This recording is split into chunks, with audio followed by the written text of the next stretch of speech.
Every great day starts with a decision to wake up early. When you rise before the world, you give yourself a head start. Before checking your phone, fuel your body.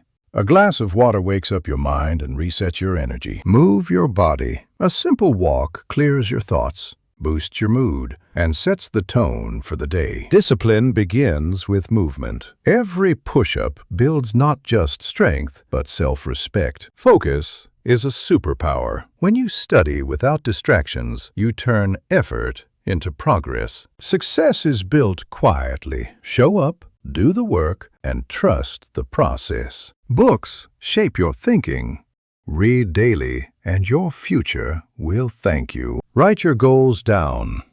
A dream on paper becomes a plan in action. Slow down. In silence, you find clarity, control, and inner strength. Rest is not weakness. Sleep well, because tomorrow is another chance to grow.